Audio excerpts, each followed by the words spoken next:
Chen had always been underestimated in the world of mixed martial arts, and that's exactly how she preferred it. The 5'2" trainer moved through Seattle's elite fighting gyms like a shadow, teaching self-defense classes that paid the bills while concealing the lethal skills that had once made her legendary in circles where real combat wasn't bound by rules or referees. Before we jump back in, tell us where you're tuning in from, and if this story touches you, make sure you're subscribed, because tomorrow I've saved something extra special for you. The busy downtown gym hummed with activity as Maya finished her women's self-defense class, her students gathering their belongings with newfound confidence. At 35, Maya carried herself with the controlled precision of someone who understood exactly how the human body could be broken and mended. Her black hair was typically pulled back in a practical ponytail, dark eyes observing everything while revealing nothing. "Same time Thursday, ladies," she said, her voice carrying just enough authority to command respect without drawing unwanted attention. The students nodded appreciatively, unaware that their petite instructor could disable any of the muscled fighters currently sparring in the adjacent ring with minimal effort. Maya's routine was calculated: teach 4 classes weekly at Stryker's gym, maintain her small apartment in the Fremont district, and above all, avoid the competitive fighting world that might recognize her face from another life. Her carefully constructed identity as Maya Chen, unassuming self-defense instructor, remained intact because she never deviated from this pattern. "Maya, hold up," called Derek, the gym's manager, a former middleweight boxer with cauliflower ears and surprisingly gentle eyes. "Got a potential private client for you. Big spender, corporate type wanting executive protection training." Maya hesitated. Private clients meant additional scrutiny. "Send them to Jackson. He handles the VIPs. Guy specifically asked for you. Said he saw you teaching and was impressed by your technique." A familiar tension crept up Maya's spine. Being noticed was precisely what she'd spent 7 years avoiding. "What's his name?" "Adrian Walsh. Said he's from some tech security firm. Promised to make it worth your while."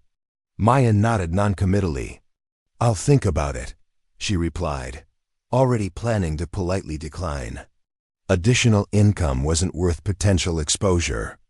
In the women's locker room, Maya changed quickly, avoiding conversation with the other trainers. Her workout clothes concealed the network of scars that mapped her body, evidence of the life she'd left behind. A thin, jagged line ran along her collarbone, while a circular mark on her lower back told the story of a close encounter with a bullet in Kandahar.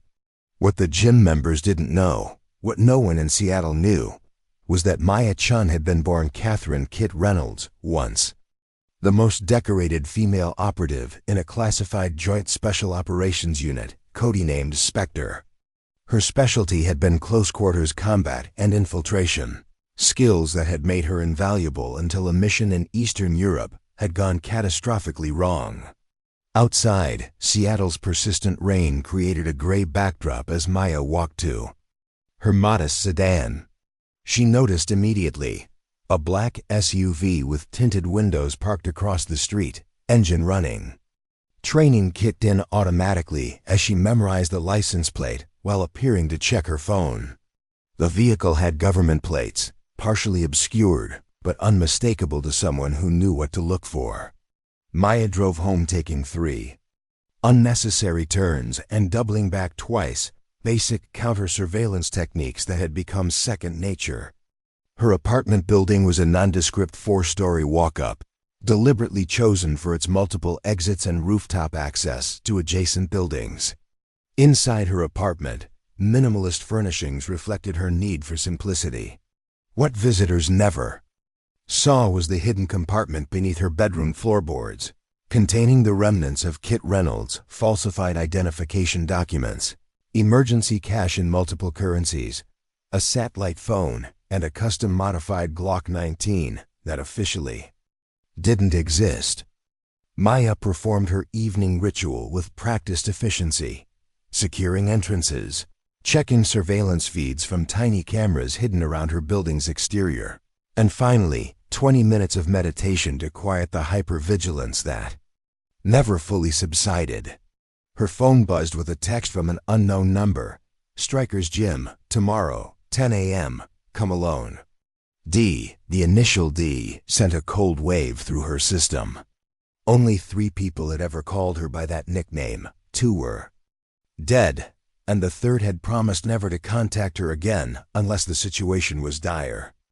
Director David Mitchell, her former handler at the agency, wouldn't break protocol without extreme cause.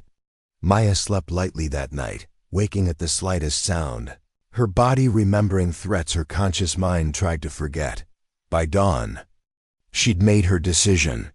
She would meet Mitchell, but on her terms, with escape routes planned and a weapon concealed beneath her jacket. Stryker's Gym opened at 5 a.m. for the early fitness crowd. Maya arrived at 4:30, using her instructor key to enter through the back door. She methodically checked every room, every possible hiding place where someone might wait in ambush. Only when satisfied did she position herself in the corner of the empty boxing ring, back to the wall with clear sightlines to all entrances. At precisely 10 a.m., the front door opened. David Mitchell looked older than when she'd last seen him 7 years ago. His hair had gone completely gray, and deep lines etched his face, but he still moved with the purpose of someone accustomed to command. Preparing and narrating this story took us a lot of time, so if you are enjoying it, subscribe to our channel. It means a lot to us. Now back to the story. "Kit," he said quietly, using her real name as he approached the ring. "That person doesn't exist anymore," Maya replied, her voice steady despite the adrenaline coursing through her system. "You promised me a clean break, Director." Mitchell nodded, remaining at a respectful distance. "I wouldn't be here if we had any other option. The agency has a situation specifically relevant to your expertise." Maya's expression remained neutral, but internally, alarm bells were ringing. "My expertise is teaching suburban moms how to break a wrist grab." Mitchell's smile didn't reach his eyes. "We both know that's not true. Look, I wouldn't have tracked you down if this wasn't critical. We need someone with your specific skill set. I'm retired. Alexander Petrov is alive." The name hit Maya like a physical blow. Alexander Petrov, the arms dealer responsible for the Budapest operation that had gone sideways, resulting in the deaths of 3 team members and Maya's near-fatal injuries, the mission that had prompted her to disappear. "That's impossible," she said, voice barely above a whisper. "I watched him die." The building collapsed. Mitchell shook his head. "We thought so too. But we've confirmed multiple sightings in the past month. He's rebuilt his network, and he's planning something big. Something that involves the technical expertise of people from your former life." Maya jumped down from the ring, maintaining distance between herself and Mitchell. "Send another team. You have dozens of operatives with similar training. None with your connection to Petrov, none who understand how he thinks." Mitchell hesitated. "And none who know what really happened in Budapest." The implication hung in the air between them. The official report on Budapest contained carefully constructed lies that protected the agency at the expense of the truth. Lies that Maya had agreed to uphold in exchange for her freedom. "Who else knows I'm here?" she asked. "Just me and Deputy Director Harlow. Your file remains sealed, even from current operational teams. As far as the agency is concerned, Kit Reynolds died in that hospital in Germany." Maya paced the length of the boxing ring, mind working through scenarios and contingencies. "What exactly are you asking me to do?" "Consultation only. We have a new task force assembled to track Petrov. They need your insight, your knowledge of his methods and contacts. 2 weeks maximum, at a secure facility outside of D.C. Then you come back to this life, and we never contact you again." Maya laughed bitterly. That's what you said last time. This time it's different. Petrov isn't just moving weapons anymore. He's targeting former operatives, people who were involved in Budapest. 2 have already disappeared. A chill ran down Maya's spine. Names? Marcus Delgado and Sarah Chen. Maya closed her eyes briefly. Marcus had been communications Sarah. The team medic. Both had been friends. Both had trusted her judgment as team leader. When do we leave? She asked finally. There's a jet waiting at Boeing Field. We can be in D.C. by tonight. Maya nodded once. I need 4 hours. There are arrangements to make if I'm going to disappear without raising questions. Mitchell seemed about to object, then thought. Better of it. 4 hours. I'll have a car waiting at your apartment. After Mitchell left, Maya remained in the empty gym, processing the implications of what she'd just agreed to. Returning to that world, even temporarily, meant risking everything she'd built. But if Petrov was truly alive, if he was hunting former team members, her carefully constructed anonymity wouldn't protect her forever. She texted Derek about a family emergency requiring immediate travel, then returned to her apartment to prepare. From beneath the floorboards, she retrieved her emergency go bag, adding a few essential items before concealing the compartment once more. She changed into nondescript travel clothes, adding a baseball cap and sunglasses as minimal disguise. As promised, a black sedan with government plates waited outside her building 4 hours later. The driver, a young agent with a military haircut and perfect posture, opened the door without speaking. Maya slid into the back seat where Mitchell waited with a tablet. I need you to review these files before we land, he said, handing her the device. Updates on Petrov's movements, known associates, and the current task force personnel. Maya took the tablet but didn't immediately activate it. Tell me what happened to Marcus and Sarah first. Mitchell's expression tightened. Marcus disappeared 3 weeks ago from his home in Phoenix. No signs of struggle, but surveillance cameras showed a tactical team using advanced entry techniques. Sarah vanished during a medical conference in Boston. Last seen entering her hotel room. When housekeeping checked the next morning, the room was empty, bed untouched. Professional hits, Maya observed, government trained. That's our assessment as well. Who else from the Budapest team is still active? Mitchell hesitated. Just you, me, and Jason Reeves. Maya's eyes narrowed. Reeves is heading the task force, isn't he? He requested it specifically when Petrov resurfaced. He's been hunting Petrov's network for years, even after the official investigation closed. The sedan moved smoothly through Seattle traffic toward Boeing Field, where a nondescript government jet waited on a private runway. Maya stared out the window at the city that had been her sanctuary, wondering if she would ever see it again. One condition, she said finally. When this is over, I choose where I disappear to. New identity, new background, complete separation from anything connected to the agency or Spectre operations. Mitchell nodded. I can arrange that. I'm serious, David. If I do this, if I help you find Petrov, I'm done. Permanently. Understood. The private terminal at Boeing Field was nearly empty as they passed through expedited security and boarded the waiting aircraft.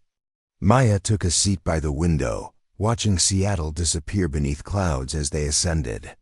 For the first time in 7 years, Kit Reynolds was emerging from the shadows, and the dangerous world she'd left behind was reaching out to reclaim her. On the flight to D.C., Maya immersed herself in the files Mitchell had provided. Alexander Petrov had indeed survived Budapest, though barely. Hospital records from a private clinic in Switzerland detailed extensive reconstructive surgery and rehabilitation. The once handsome arms dealer now bore significant scarring on the left side of his face and walked with a pronounced limp, permanent reminders of the explosion that should have killed him. In the years since, he had methodically rebuilt his network, operating with greater caution but equal ambition. Recent intelligence suggested he had expanded beyond conventional weapons into cybersecurity exploitation, using stolen military-grade algorithms to breach sensitive systems across Europe and Asia. Most disturbing were the files on Marcus and Sarah. Their disappearances showed hallmarks of professional extraction operations, the kind of precision work that required specialized training and insider knowledge of security protocols. They hadn't simply been killed. They had been taken, which suggested Petrov wanted information before eliminating former Spectre operatives.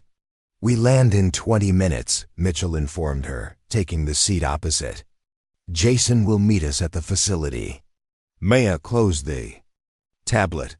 "These abductions, they're too clean, too professional. Petrov didn't do this himself. We believe he's contracted a former intelligence asset. Someone with access to operational details and extraction training. Someone from our side," Maya concluded. The thought sent a chill through her. Agency operatives gone rogue were among the most dangerous adversaries. They knew the playbook because they helped write it. The secure facility turned out to be a converted warehouse in an industrial district outside Alexandria, Virginia. Unmarked. On the outside, the interior had been transformed into a state-of-the-art command center with advanced communications equipment, digital mapping systems, and a team of analysts working at clustered workstations. Jason Reeves stood at the center of it all, studying a large digital display showing global tracking data. At 40, he retained the physical presence that had made him an imposing field operative, 6'2" with broad shoulders and the hyper-aware posture of someone perpetually evaluating threats. His dark hair was shorter than Maya remembered, with silver threads at the temples, but his eyes remained the same, intense, calculating, and now, as he turned to see her, momentarily surprised. Despite knowing she was coming, "Kit," he said, crossing the room in long strides. "Or should I call you Maya now?" "Either works," she replied, shaking his offered hand with professional detachment. They had been more than colleagues once, but that was another lifetime. "I appreciate you coming in," Reeves said, leading her and Mitchell toward a glass-walled conference room. "I know what it cost you to walk away from your new life." Inside the conference room, digital displays showed surveillance photos, intelligence reports, and a complex network diagram linking Petrov to various associates and operations. Maya scanned the information, automatically analyzing patterns and inconsistencies. "The official briefing starts in an hour," Reeves explained, "but I wanted to speak with you privately first." He nodded to Mitchell, who stepped outside, closing the door behind him. Maya remained standing, maintaining optimal distance for both conversation and potential defensive movement, habits too deeply ingrained to break.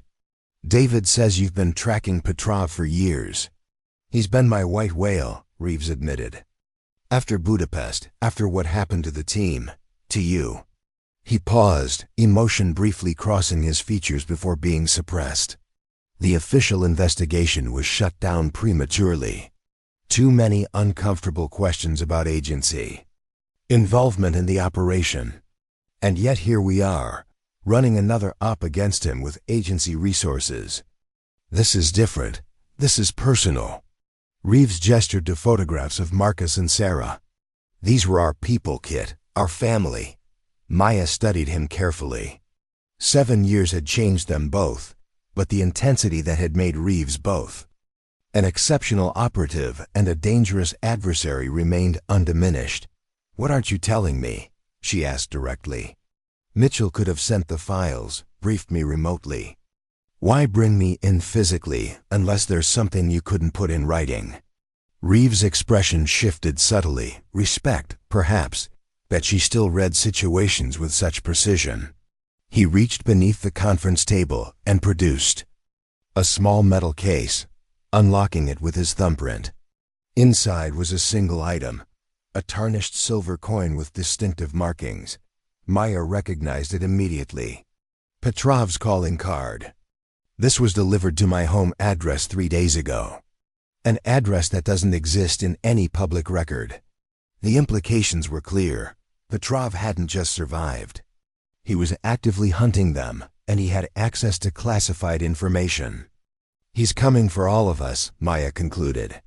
Everyone who was in Budapest. Yes, but not just to kill us. Reeves activated a secure terminal, bringing up an encrypted message.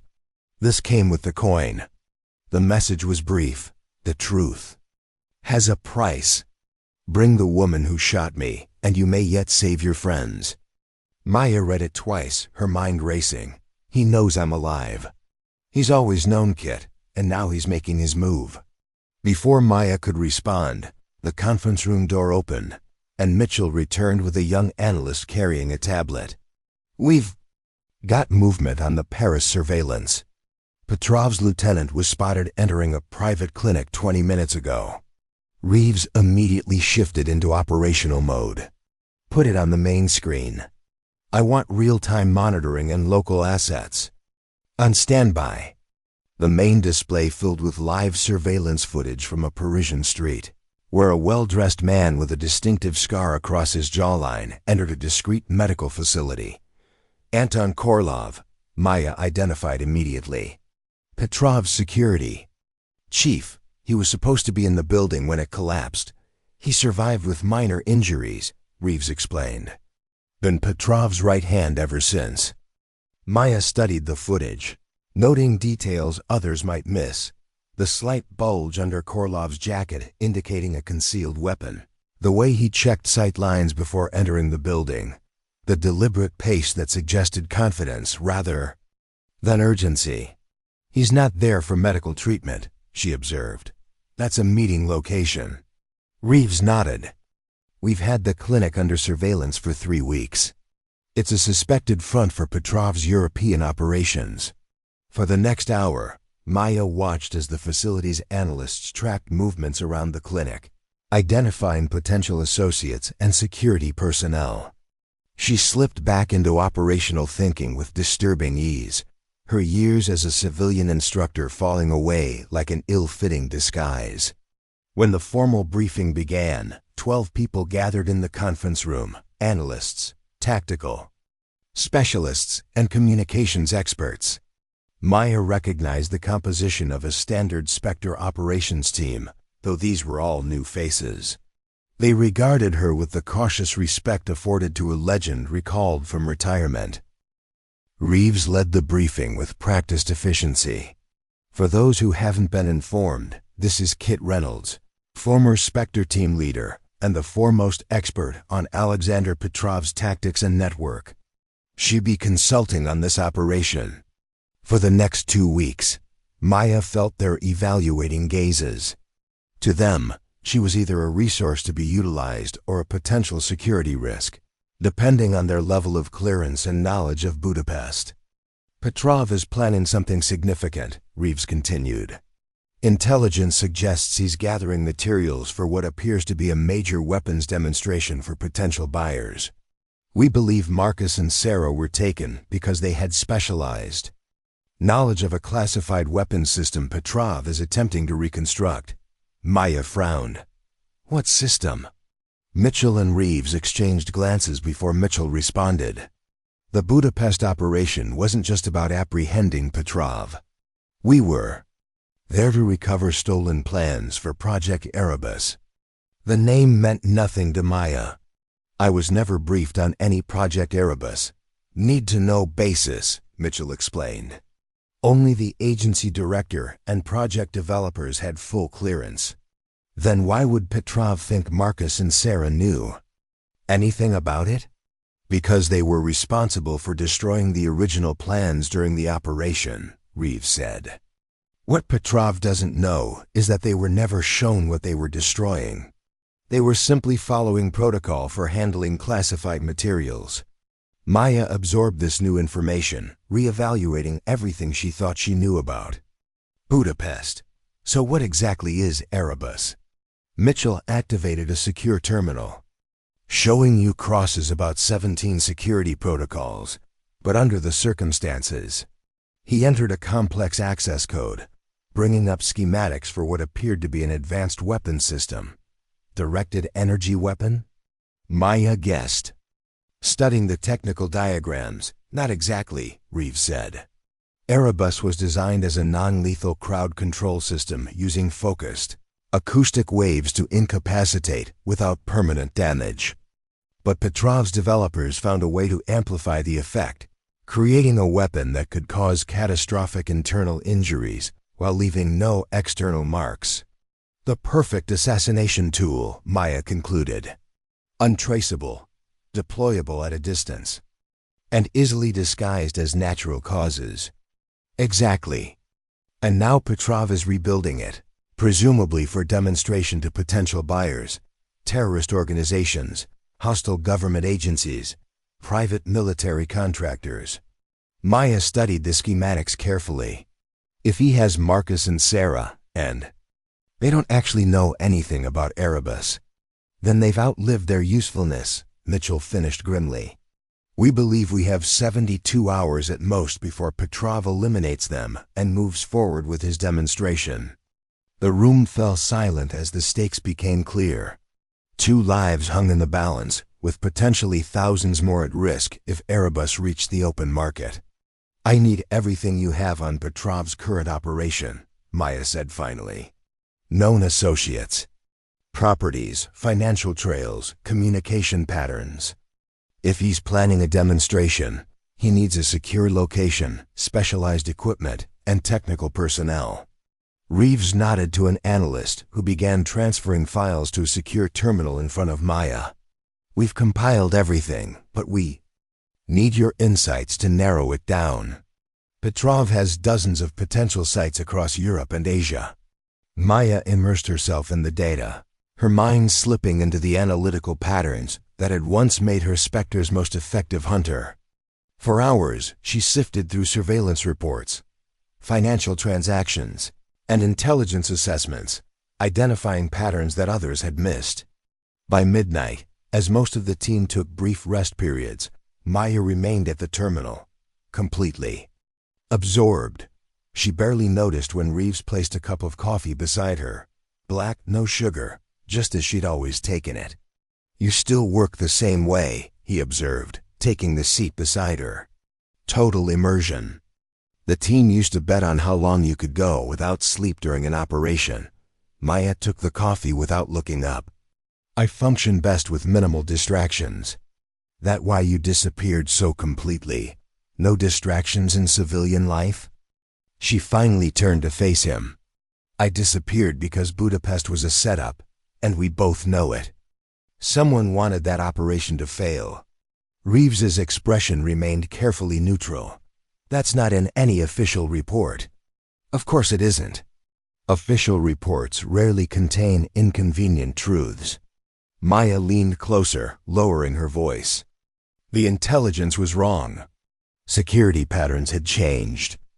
Extraction routes were compromised before we even arrived. Someone gave Petrov advance warning. You never shared these concerns during your debriefing. Because I was lying in a hospital bed with 3 bullet wounds and a collapsed lung. Being told that 3 of my team members were dead and that the official story would protect their families' benefits. Maya's voice remained controlled, but her eyes flashed with long-suppressed anger. By the time I was coherent enough to piece it together, the investigation was closed, and I was being offered a convenient retirement package. Reeves was silent. For a long moment, I pushed for a more thorough investigation, was told to let it go. And did you? Let it go? No. He pulled a small drive from his pocket. I've been conducting my own investigation for 7 years. Unofficial, off the books. Maya eyed the drive cautiously. And I think you're right. Budapest was compromised from inside the agency, but I couldn't determine by whom or why.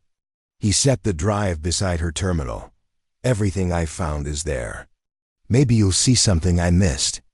Before Maya could respond, an alert flashed on the main display. One of the night analysts straightened in her chair. Movement at the Paris clinic. Korlov is exiting with an unidentified male subject. Maya and Reeves immediately moved to the main monitoring station. On screen, Anton Korlov emerged from the clinic, accompanied by a tall man in a tailored suit, face obscured by the angle. "Can we get facial recognition?" Reeves asked. "Working on it, sir," the analyst replied, manipulating the surveillance feed to capture a better angle. As the unknown man turned slightly, Maya felt her blood run cold. "We don't need facial recognition," she said quietly. "That's Marcus Delgado." Everyone in the operations center froze as they processed Maya's words. Marcus Delgado, supposedly abducted, possibly tortured, was walking freely alongside Petrov's chief enforcer, looking unharmed and composed in an expensive suit.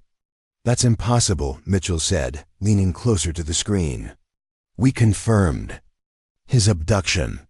His apartment was cleared out, security system disabled." "I know my own team member," Maya replied, her voice steady despite the shock coursing through her system. "That's Marcus, and he's not a prisoner, he's a partner." Reeves immediately shifted into action mode. "Full surveillance package on both subjects. I want every movement tracked, every conversation recorded, if possible. And put a protection detail on Sarah Chen's family immediately." As the team scrambled to follow orders, Maya studied the footage with growing certainty. Marcus moved with the confident posture of someone in control, not the cautious body language of a captive. When he and Korlov reached a waiting sedan, Marcus entered without hesitation, sitting beside rather than across from the Russian. "He's turned," Maya said quietly to Reeves, "or he was always their asset." Marcus was vetted at the highest levels, Mitchell protested. 15 years of exemplary service. "The longest cons are the most effective," Maya replied, her mind racing through implications. If Marcus was working for Petrov during Budapest, then he could have been the one who compromised the operation, Reeves finished. The revelation cast everything in a new light.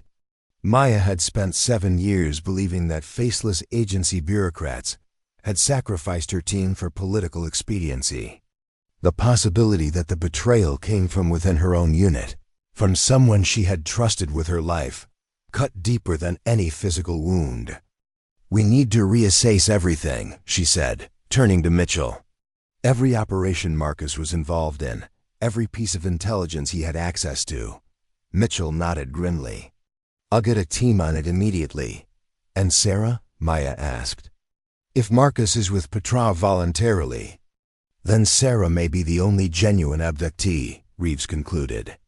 "Possibly being held as leverage against Marcus, or because she really does know something about Erebus."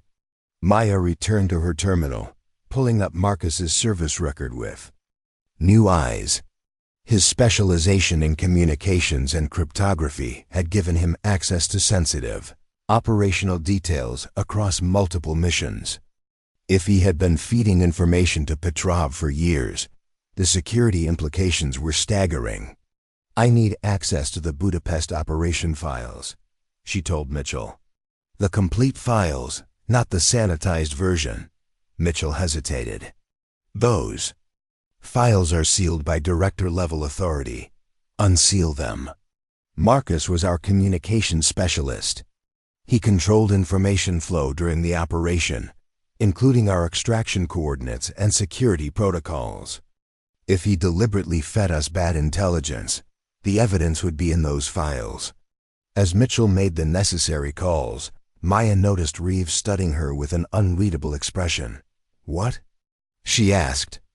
"Just wondering what else you've figured out that you're not sharing yet." Maya met his gaze directly. 7 years ago, I was shot 3 times at close range. The shooter was using a suppressed weapon in low light conditions, but I got a glimpse of their build and movement pattern before I lost consciousness. I always assumed it was one of Petrov's men, but now I'm wondering if it was Marcus. The possibility hung between them, charged with implications neither was ready to fully articulate. "The files will be available within the hour," Mitchell announced, returning to their workstation. Director isn't happy, but given the circumstances. A young analyst approached hesitantly. Sir, we've got a preliminary track on the vehicle. They're heading toward Le Bourget Airport. Private aviation, Reeves noted. Get me everything. Unscheduled departures from Le Bourget in the next 3 hours. As the team worked to track Marcus and Korlov, Maya noticed a small detail on one of the surveillance images that others had missed. Marcus was carrying a sleek aluminum briefcase, handcuffed to his wrist with what appeared to be a high-security restraint. The plans, she said, pointing to the image. He's carrying something valuable enough to secure physically. Reeves enlarged the image. Could be the Erebus schematics or prototype components. Either way, they're moving to demonstration phase. Maya turned to the team. We need to identify potential demonstration sites within private jet range of Paris. For the next hour, the operations center hummed with focused activity. Analysts compiled lists of properties associated with Petrov's network, cross-referencing with recent unusual power consumption, security upgrades, or specialized equipment deliveries. Maya reviewed each potential location with the practiced eye of someone who had spent years hunting similar targets. When the Budapest files arrived, Maya retreated to a secure terminal to review them alone. The complete operational record painted a damning picture. Communication logs showed subtle but significant discrepancies between intelligence reports and the information relayed to team members during the mission. Extraction coordinates had been modified by seconds of longitude and latitude, just enough to place the team in the wrong building at the critical moment. Most damning was the final communication before everything went wrong. The operation commander had ordered a standard verification protocol, but the response came back with a minor authentication error that should have triggered an immediate abort. That error had never been reported to the team. Maya emerged from the secure room with cold certainty. It was Marcus, she told Mitchell and Reeves. He deliberately modified our extraction coordinates and suppressed a security authentication failure. He led us into a trap. Mitchell looked physically ill at the confirmation. All this time, we've had a mole at the highest levels of Spectre. Operations. Not anymore, Reeves said grimly. Now he's openly working with Petrov, which means whatever they're planning is in its final stages. An alert sounded from the main monitoring station. Sir, we've confirmed a private jet filing a flight plan from Le Bourget to Geneva, scheduled departure in 40 minutes. Passenger manifest lists a private security firm we've linked to Petrov's operations. Geneva, Maya repeated, turning to the map display. What do we know about Petrov's holdings in Switzerland? An analyst quickly pulled up property records. 3 known properties within 100 kilometers of Geneva. A penthouse in the financial district, a villa on Lake Geneva, and a former research facility in the mountains near the French border. The research facility, Maya said immediately. That's where they'll conduct the demonstration. Isolated location, controlled environment, existing security infrastructure. Reeves nodded in agreement. Prep a tactical response team. We need to be wheels up within the hour. Wait, Maya interjected. If we move in with a standard tactical team, they'll see us coming. Petrov's security is too good, and now he has Marcus's inside knowledge of our protocols. What do you suggest? A smaller team. Just you and me, initially, for reconnaissance. We confirmed the location and Sarah's presence before calling in reinforcements. Mitchell looked skeptical. 2-person infiltration of a secured facility? That's extraordinarily high risk. High risk is my specialty, Maya replied. And right. Now surprise is our only advantage. A small team can get closer without triggering their security perimeter. She's right, Reeves supported. Standard tactics won't work against someone who knows them as well as Marcus does. Mitchell reluctantly agreed. You have 72 hours. If you haven't confirmed the location by then, we send in the full tactical team regardless. Within 2 hours. Maya found herself on a military transport plane bound for Switzerland, seated across from Reeves as they reviewed satellite imagery of the target facility. She had changed into tactical gear that felt disturbingly familiar, lightweight, body armor beneath nondescript civilian clothes, specially designed boots with noise-suppressing soles, and a communications earpiece nearly invisible to casual. Observation. Facility has 3 access points, Reeves noted, highlighting areas on the digital map. Main entrance with guard station, service entrance likely under video surveillance, and what appears to be an emergency exit on the north side. Emergency exit, Maya said immediately. Most security systems treat those as exit only, with fewer entry countermeasures. Reeves nodded, agreed. We'll approach from the north, through the forest cover. Satellite shows minimal external patrols, suggesting they're relying on electronic surveillance and perimeter sensors. Which we can handle, Maya confirmed, patting. A slim case containing specialized electronic countermeasures equipment. As the plane crossed into European airspace, Maya found herself studying Reeves when he wasn't looking. 7 years had changed him in subtle ways, new lines around his eyes, a certain hardness to his expression that hadn't been there before. Budapest had changed all of them, but some had carried the weight longer than others. You never took another field assignment after Budapest, she observed during a lull in their planning. Reeves looked up, momentarily surprised by the personal observation. No, requested administrative duty. Oversight and intelligence analysis. Why? He considered his answer carefully. Officially, the injuries I sustained limited my field readiness, and unofficially, I couldn't trust the system anymore. Not after what happened to you, to the team. The admission hung between them, fraught with unspoken history. They had been more than colleagues once, in the way that people who repeatedly risk their lives together often become. Not quite lovers, but something equally intimate, partners who could communicate with a glance, who knew each other's movements. Before they happened.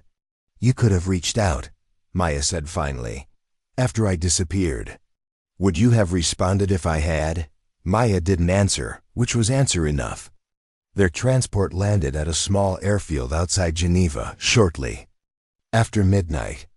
A nondescript rental car waited on the tarmac, keys left in the visor according to long-established protocol.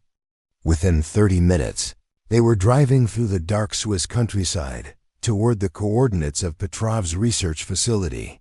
2 kilometers out, we go on foot, Reeves said, turning onto a narrow access road that wound up into the forested mountains, less chance of being detected. Maya checked her equipment one final time: compact binoculars with thermal imaging capability, electronic countermeasures device, secure communication link to Mitchell's operations center, and a 9mm Glock with suppressor. Standard equipment for a reconnaissance mission that should, in theory, remain non-violent. They parked the car in a small clearing, hidden from the main road, and continued on foot, moving silently through dense pine forest. Years of civilian life hadn't dulled Maya's fieldcraft. She moved with the fluid grace of someone who understood how to blend with shadows, placing each foot with deliberate care to minimize sound. After 40 minutes of careful advancement, they reached the edge of the tree line with visual on the facility. The former research complex consisted of a main 3-story building with 2 smaller outbuildings, surrounded by a 12-foot security fence topped with motion sensors. Floodlights illuminated the perimeter at regular intervals, creating pools of harsh light separated by deeper shadows. Maya and Reeves observed from concealed positions, documenting security patterns and personnel movements.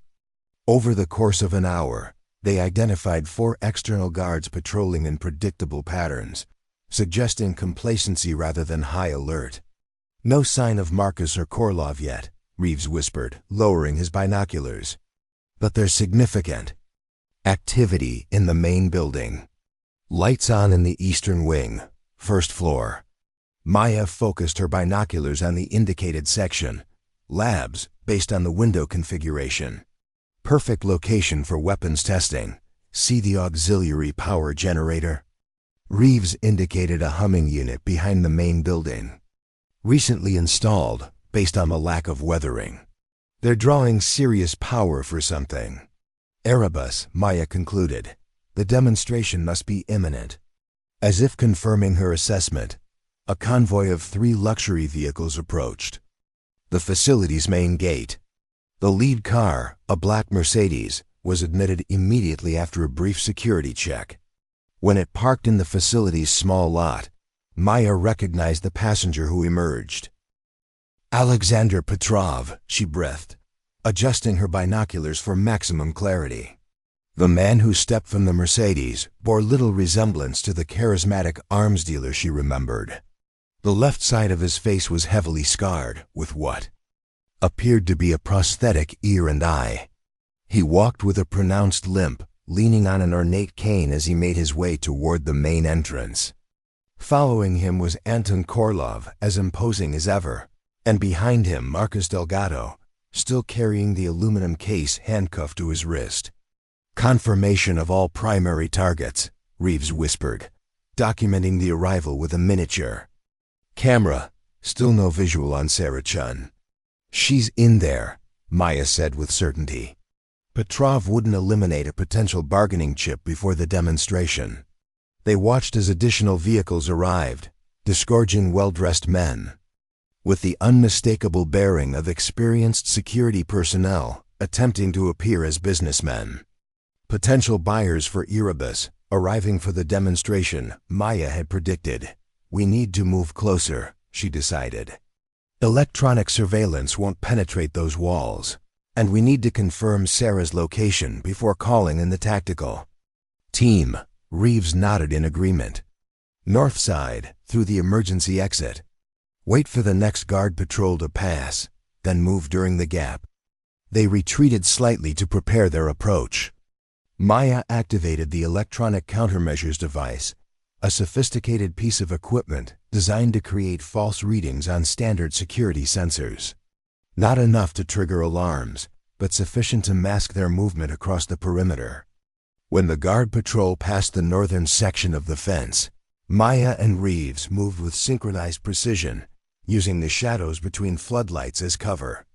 At the fence, Maya deployed a specialized cutting tool that sliced through the metal links with minimal noise, creating an opening just large enough to slip through. Once inside the perimeter, they hugged the building's exterior wall, staying in camera blind spots they had identified during their observation. The emergency exit was secured with an electronic keypad lock, which Reeves bypassed using a device that cycled through common code combinations at high speed. On the third attempt, the door clicked open, allowing them access to a dimly lit service corridor. They moved silently through the facility, using a combination of hand signals and micro-gestures to communicate a language developed through years of joint operations that neither had forgotten. The corridor led to a central hallway junction. Pausing at the corner, Maya detected voices approaching, 2 men speaking Russian, their footsteps echoing on the polished floor. She and Reeves pressed into a recessed doorway, becoming nearly invisible as the security personnel passed within feet of their position. Labs should be this way, Reeves indicated with a subtle nod toward the eastern wing. They advanced carefully, passing several empty offices before reaching the set of double doors, marked authorized personnel only in multiple languages. Through a narrow window in one door, Maya could see a large laboratory space that had been converted into what appeared to be a demonstration area. Chairs were arranged in a semicircle facing the central platform, where a sleek device, approximately the size of a microwave oven, sat on a pedestal. Erebus, she whispered, recognizing components from the schematic she had studied. More concerning was what stood behind the device, a metal chair with restraints, positioned directly in the weapon's presumed firing line. They're planning a live demonstration, Reeves realized with horror. Maya's blood ran cold as the implications became clear. Sarah, They're going to use Sarah as the demonstration subject. Before they could formulate a response, a door at the far end of the laboratory opened. Marcus Delgado entered, engaged in animated conversation with Alexander Petrov.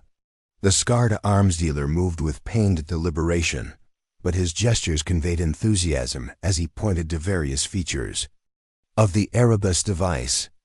Adjustable frequency allows for graduated effects, Marcus was explaining, his voice faintly audible through the door. From temporary incapacitation to permanent organ damage, all without external marks. And the effective range? Petrov inquired. 50 meters with pinpoint accuracy. Beyond that, efficacy decreases exponentially. Petrov nodded appreciatively. Our buyers arrive in 1 hour. The demonstration must be flawless. It will be, Marcus assured him. I've personally calibrated the system. And our subject? Marcus's expression remained professionally detached. Dr. Chen is being prepared. She'll be brought in 10 minutes before the demonstration. As Marcus and Petrov continued their inspection of the device, Maya and Reeves retreated to a secure position in an empty office to strategize. We've confirmed everything we need, Reeves whispered urgently. Sarah is alive, Erebus is operational, and the demonstration is imminent. We should call in the tactical team now. Maya shook her head. They can't get here in time. The demonstration is in less than an hour. By the time a team deploys, Sarah will be dead and Erebus will be sold to whoever makes the highest bid. So what do you suggest? We disrupt the demonstration ourselves, Maya said with determined calm. Disable Erebus, extract Sarah, and capture Petrov and Marcus if possible. Reeves looked skeptical. 2 against their entire security detail. Those are suicide odds. Not if we're smart about it. Maya quickly outlined her plan. The buyers are the key. Petrov won't risk exposing them to a security breach. If we trigger the right kind of alarm, they'll evacuate the VIPs immediately, creating confusion we can exploit. And Erebus? I'll handle it. You focus on locating and extracting Sarah. Reeves studied her for a long moment. This isn't just about the mission for you, is it? It's about Marcus, about what happened in Budapest. Maya met his gaze without flinching. Marcus betrayed everything we stood for. He got our team killed and left me for dead. So yes, this is personal, but it's also necessary. Erebus cannot leave this facility, and Sarah cannot die in that chair. After a moment's consideration, Reeves nodded. What's the signal? Fire alarm, Maya decided. Universal evacuation protocol. I'll trigger it when the buyers are assembled, but before Sarah is brought in. The confusion should give us a window of approximately 90 seconds. They synchronized watches and confirmed communication signals. 2 clicks for confirmation. 3 for emergency extraction. Then they separated, Reeves heading toward the facility's holding cells where Sarah was likely being kept, while Maya returned to the laboratory to prepare her intervention. Finding a maintenance closet near the lab, Maya quickly assembled what she needed: cleaning chemicals that, when combined, would create enough smoke to trigger detection systems without causing actual harm. She positioned the improvised device near a smoke detector, set to activate remotely via her phone. Through careful observation, she identified a secondary entrance to the laboratory, likely used for equipment delivery based on its wider dimensions. This would be her entry point once the alarm sounded. As the hour approached, Maya watched through the door window as buyers began arriving. 8 men representing various interests, from Middle Eastern government officials to representatives of private military contractors. They were seated in the prepared chairs, accepting drinks from circulating staff members, as Petrov prepared to present his newest weapon. Marcus stood beside the Erebus device, making final adjustments with the confident movements of someone intimately familiar with the technology. The aluminum case sat open nearby, revealing what appeared to be technical documentation and specialized components. When all buyers were seated and Petrov began his introductory remarks, Maya activated her improvised smoke device. Within seconds, white smoke began billowing toward the ceiling, triggering the facility's fire alarm system with its characteristic high-pitched wail. The effect was immediate. Security personnel rushed to evacuate the buyers, ushering them toward emergency exits while Petrov's personal guards moved to protect their employer. Marcus immediately closed the aluminum case, reattaching it to his wrist as he scanned the room for the source of the disruption. In the controlled chaos, Maya slipped into the laboratory through the secondary entrance, moving directly toward the Erebus device. She had approximately 20 seconds before someone realized this was not a standard fire alarm. Reaching the pedestal, she removed a specialized device from her pocket designed to deliver a focused electromagnetic pulse that would fry Erebus's sensitive electronics beyond repair. As she positioned it beneath the main housing unit, a voice cut through the alarm's wail. "I wouldn't do that if I were you, Kit." Maya turned slowly to find Marcus standing 10 feet away, a compact pistol aimed directly at her head. Despite the chaos around them, his hand remained perfectly steady. "Hello, Marcus," she replied, finger poised over the EMP's activation switch. "Still betraying your country for profit?" His expression remained impassive, still believing in outdated concepts like loyalty to institutions that would sacrifice you without hesitation. "I believed in loyalty to my team," Maya replied coldly. "The team you led into a trap." For a brief moment, something like regret flickered across Marcus's features. "Budapest was unfortunate. You weren't supposed to be there. Your assignment was changed at the last minute. So I wasn't the target, just collateral damage. The world isn't black and white, Kit. Sometimes progress requires sacrifice. Is that what you told yourself when you shot me and left me to die?" Before Marcus could respond, a new voice joined the conversation, raspy, accented, and chillingly familiar. "The famous Valkyrie," Alexander Petrov observed, emerging from behind a security partition. Back from the dead and still interfering in matters beyond her understanding. The fire alarm had been silenced, Maya noticed, though sprinklers continued to drip from the ceiling. The buyers had been evacuated, but Petrov had chosen to stay, drawn by the opportunity to confront the operative who had nearly killed him 7 years ago. "Alexander," Maya acknowledged calmly, despite the gun still aimed at her head. "Plastic surgery didn't help much, did it?" His scarred face twisted in what might have been a smile. Always the provocateur. "This reunion is unexpected but not unwelcome. You've saved me the trouble of hunting you down after today's demonstration." "There won't be a demonstration," Maya replied. "Your weapon is about to become very expensive scrap metal." Petrov's gaze flicked to the device beneath her hand. "I think not. Marcus, relieve our guest of whatever toy she's brought to my party." As Marcus stepped forward, Maya made her decision. With lightning speed, she activated the MP, then dropped and rolled as Marcus fired.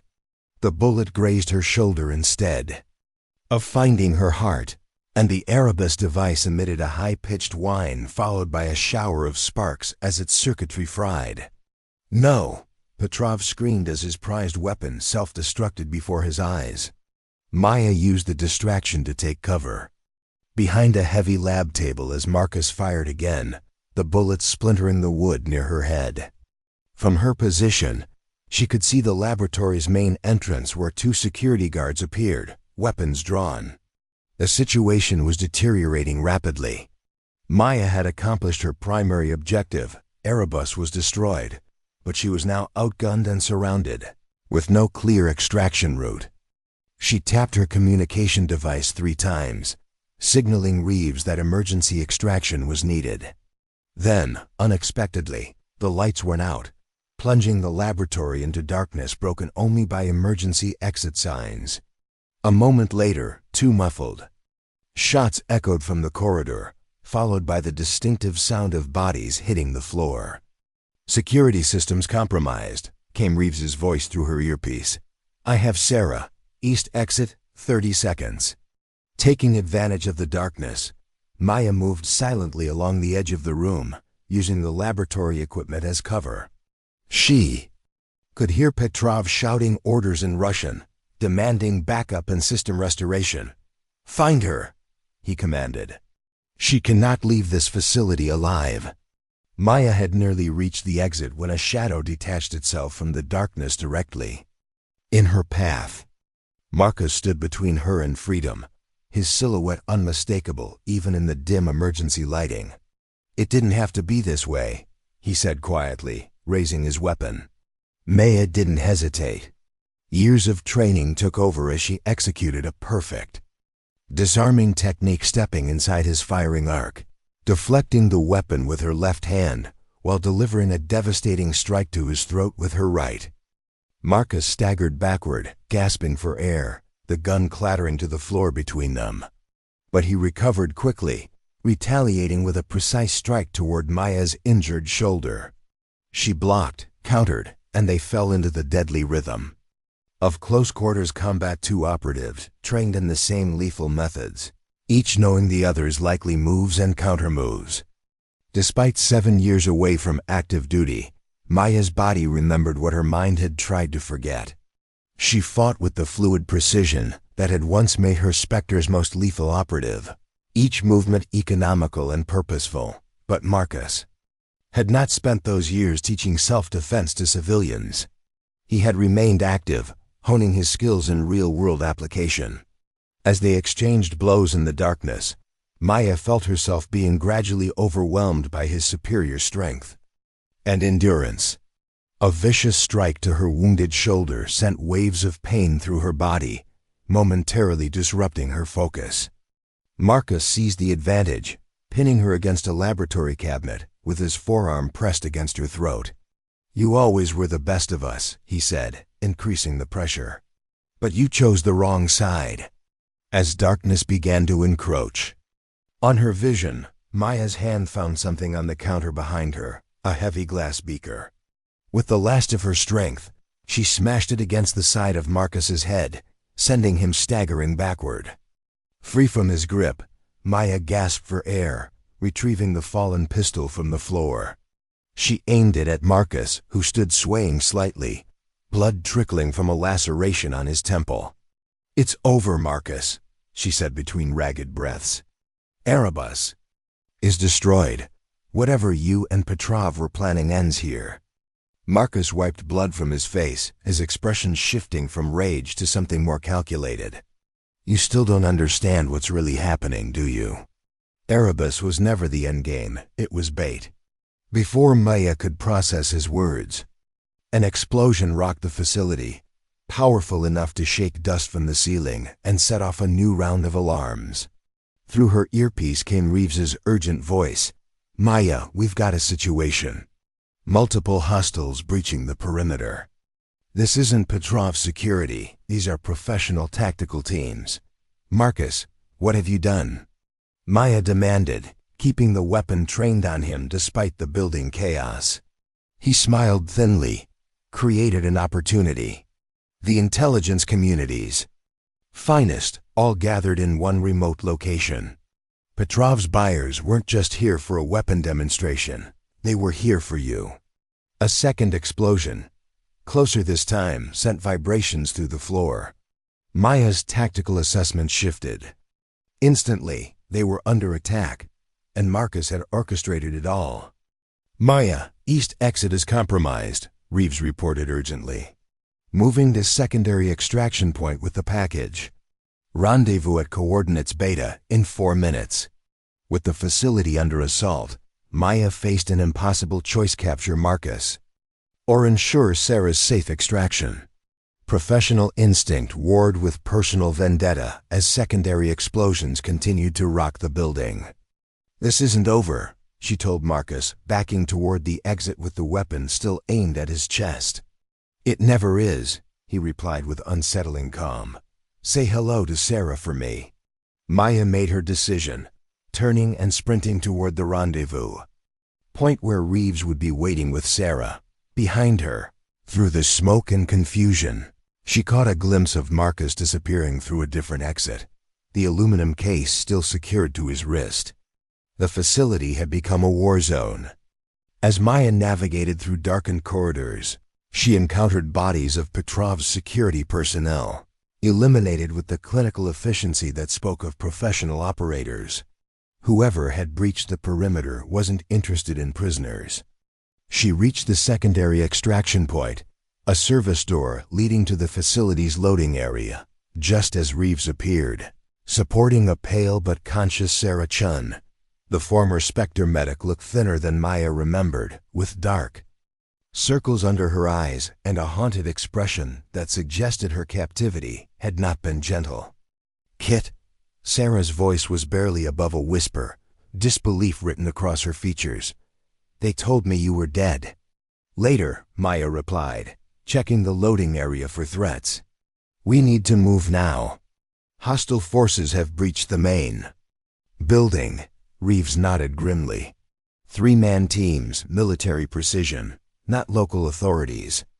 "Marcus said Petrov's buyers were here for me," Maya explained as they moved toward the tree line, supporting Sarah between them. This was a trap within a trap. They reached the forest edge as gunfire erupted behind them. Tactical teams in unmarked black gear were securing the facility's exits, eliminating Petrov's remaining security with ruthless efficiency. "Who are they?"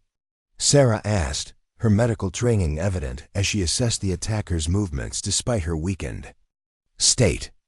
"Unknown," Reeves replied, leading them deeper into the forest. "But they're not following standard protocols for any agency I recognize." They moved through the darkness with urgency tempered by caution, aware that conventional extraction was no longer viable. Their rental car, parked 2 kilometers away, was likely compromised if the attacking force had done proper reconnaissance. "Mitchell needs to know what's happening," Maya said as they paused to adjust their course. "This goes beyond Petrov and Erebus now." Reeves activated his secure communication device, attempting to establish contact with the operations center. In DC, after several attempts, his expression darkened. "Communications are being jammed. Extremely sophisticated equipment, military grade or better." "We're on our own," Maya concluded, helping Sarah over a fallen tree. "We need transportation and a secure location to regroup." Sarah, despite her evident exhaustion, spoke up. "There's a research station about 5 kilometers north. Environmental scientists monitoring alpine conditions. I saw it on a map in Petrov's facility when they were moving me between rooms. It was their best option under the circumstances." The 3 former Spectre operatives continued through the forest, putting distance between themselves and the compromised facility. Behind them, the sounds of conflict gradually faded, replaced by the eerie silence of tactical operations in their final phases. "Can you tell us what happened?" Maya asked Sarah as they walked. "How Petrov captured you, what they wanted." Sarah took a shuddering breath. "I was at a medical conference in Boston. Someone approached me, claimed to be former agency, said they had information about Budapest that I needed to hear." Her voice faltered. "I should have known better, but when they mentioned your name, they used me as bait," Maya realized. "They showed me surveillance photos. You in Seattle, working at that gym. Said you were in danger, that I needed to help them reach you securely." Sarah's expression reflected her self-recrimination. "Once I agreed to meet privately, they moved quickly. Professional extraction team, sedatives, secure transport. I woke up in Petrov's facility 3 days later." "What did they want from you?" Reeves asked. "Information about Erebus at first. When I truthfully said I didn't know anything beyond destroying classified documents, they changed tactics." Sarah's clinical detachment momentarily slipped, revealing the trauma beneath. "Petrov was convinced I was part of a small group with access to the original Erebus designs. He believed the agency had compartmentalized the information across multiple operatives for security. Maya and Reeves exchanged glances, both recognizing the implications. If Petrov believed the Erebus information was distributed among former Spectre operatives, it would explain his systematic targeting of team members. And Marcus? Maya asked, the betrayal still raw. Sarah's expression hardened. Already there when I arrived. Treated me professionally, almost apologetically, but made it clear I was a necessary sacrifice for what he called the greater advancement. They walked in silence for several minutes, processing the layers of betrayal and manipulation that had brought them to this moment. When the research station came into view, a modest facility with solar panels and satellite equipment visible on its roof, they approached with appropriate caution, observing from the tree line before making contact. The station proved to be occupied by two environmental scientists, a husband and wife team from the University of Geneva, initially alarmed by the appearance of three strangers in the middle of the night, but ultimately sympathetic when Reeves constructed a plausible cover story about hiking mishaps and lost equipment, while Sarah received basic medical attention for dehydration and exhaustion. Maya and Reeves used the station's landline to contact Mitchell, bypassing the jamming equipment, focused on their secure communications devices. It's worse than we thought, Mitchell informed them after confirming their security protocols. The attack on Petrov's facility wasn't isolated. We've had simultaneous strikes against 3 other locations connected to former Spectre operations, all with the same pattern: professional tactical teams, eliminating everyone on site. Who's behind it? Reeves asked.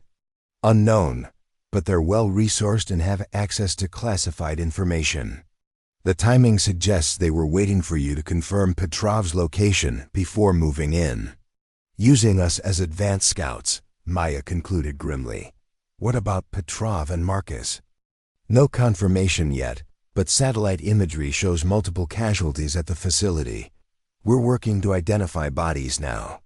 Maya processed this information with growing certainty that they were facing something far more dangerous than a rogue operative or arms dealer.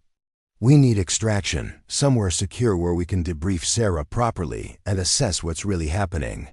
Mitchell provided coordinates for a CIA safe house in Zurich, with extraction scheduled for dawn. Stay dark until pickup, he advised. Whoever these people are, they have resources and intelligence we haven't seen before. After ending the call, Maya rejoined Reeves and Sarah in the station's small kitchen area, where the scientists had provided hot tea and privacy to plan their next steps. Mitchell's arranging extraction, she informed them. 6 hours until pickup. Sarah looked up from her tea, her medical training evident in her self-assessment. I'll be functional by then. The fluids and glucose are helping. Good, because we need to understand exactly what Marcus and Petrov were planning. Maya sat across from her former teammate. The Erebus demonstration was clearly a front for something bigger. Sarah nodded slowly. In the days before you arrived, I overheard conversations between Marcus and Petrov. They mentioned something called Project Chimera, apparently the real reason behind gathering those buyers. Chimera? Reeves questioned. No such project in any agency database I've accessed. According to what I heard, it's not a weapon or technology, Sarah continued. It's a network former intelligence operatives from multiple agencies who've gone private, selling their skills and access to the highest bidders. The implications were staggering. A network of trained intelligence professionals operating outside governmental oversight could compromise national security at the most fundamental level. Marcus's chimera, Maya realized, or part of it. He wasn't just Petrov's asset, Petrov was his client. That would explain his access to extraction teams and surveillance resources, Reeves agreed. He's been using agency training and connections to build a private intelligence network. But why reveal it now? Maya questioned. Why expose himself after years of operating in the shadows? Sarah's expression darkened. Because they're ready for the next phase. I heard Marcus tell Petrov that Chimera had achieved critical mass, enough former operatives and compromised active agents to operate independently of traditional intelligence structures. The 3 former Spectre operatives fell silent, processing the magnitude of the threat. A shadow intelligence agency, staffed by trained professionals with insider knowledge of security protocols and classified operations, would be virtually unstoppable. The demonstration wasn't for Erebus, Reeves concluded. It was Chimera demonstrating their capabilities to potential clients, showing they could locate high-value targets, neutralize security, and extract or eliminate as needed. And we walked right into it, Maya added grimly, confirming that agency resources are still being deployed against Petrov, revealing operational methods and ultimately providing a convenient target package. The weight of their situation settled over them. 3 former operatives, officially non-existent, caught between a rogue intelligence network and agency protocols that might not be secure. We need to warn Mitchell, Reeves said, moving toward the landline. If Chimera has infiltrated agency personnel— Wait, Maya interrupted, a terrible suspicion forming. How did Mitchell find me in Seattle? After 7 years completely off the grid, he walks into my gym with information about Petrov being alive? Reeves paused, the implications clear. You think Mitchell is compromised? I think we need to consider all possibilities, Maya replied. Carefully, including that our extraction might be another trap. Sarah looked between them, her medical training giving way to tactical assessment. If we can't trust the extraction team, and we can't stay here without endangering these scientists, what options do we have? Maya stood and walked to the window, staring out at the pre-dawn darkness. We go off protocol. Completely dark, no agency resources, no established safe houses or extraction points. And then what? Reeves asked. We find Marcus, Maya said with quiet determination. He's the key to Chimera and our only chance of understanding what we're really facing. For the next hour, they prepared for departure, borrowing essential supplies from the grateful scientists who remained unaware of the true nature of their visitors, and developing a strategy that avoided predictable movements or agency resources. As dawn approached, rather than proceeding to the extraction coordinates Mitchell had provided, they instead borrowed the scientists' rugged field vehicle, leaving a generous payment to compensate for the inconvenience. Their destination was not Zurich, but Geneva specifically, the private banking district where Petrov maintained a secure apartment that Sarah had learned about during her captivity. If Marcus survived the attack, he'll need resources and a secure location, Maya reasoned as Reeves drove them down winding mountain roads. Petrov's Geneva apartment would provide both, especially if its connection to him isn't widely known. It's a long shot, Reeves warned. Even if Marcus is there, approaching without backup is extremely high risk. Every option is high risk. Now Maya replied. But I know Marcus's patterns, his methods. If he's in survival mode, he'll seek familiar ground with established security. They reached Geneva as morning traffic began filling the streets, providing welcome anonymity as they abandoned the borrowed vehicle in a public garage and proceeded on foot toward the financial district. Sarah, though still weakened, moved with the determined focus of someone whose survival instincts had been forcibly reawakened. Petrov's apartment occupied the top floor of a discreet building overlooking Lake Geneva, its security understated but comprehensive doorman, keycard access, and visible surveillance cameras covering all approaches. After observing the building for 30 minutes from a cafe across the street, Maya identified the pattern of security checks and shift changes. Service entrance has lighter coverage, she noted. Deliveries arrive approximately every 20 minutes with cursory verification by security personnel who appear less attentive than the main entrance staff. Reeves nodded in agreement. Traditional infiltration approach would work, but we lack proper equipment and credentials. Which is why we're not using traditional methods, Maya replied, her gaze fixed on a delivery van approaching the service entrance. We're using psychology instead. Her plan was elegant in its simplicity, exploiting human nature rather than technology. When a floral delivery arrived for another resident, Maya approached the delivery person directly, presenting herself as Petrov's personal assistant, concerned about a missed delivery for an important client meeting. The confusion she created, combined with a generous cash tip and deliberate name-dropping of the building manager, gained them access to the service elevator, with a substitute arrangement of flowers serving as their prop and visual justification. Impressive, Sarah murmured, as the elevator doors closed. Minimal risk, maximum psychological leverage. People are easier to hack than systems, Maya replied, remembering lessons from her Spectre training that had served her equally well in civilian life, especially when you present as helpful rather than threatening.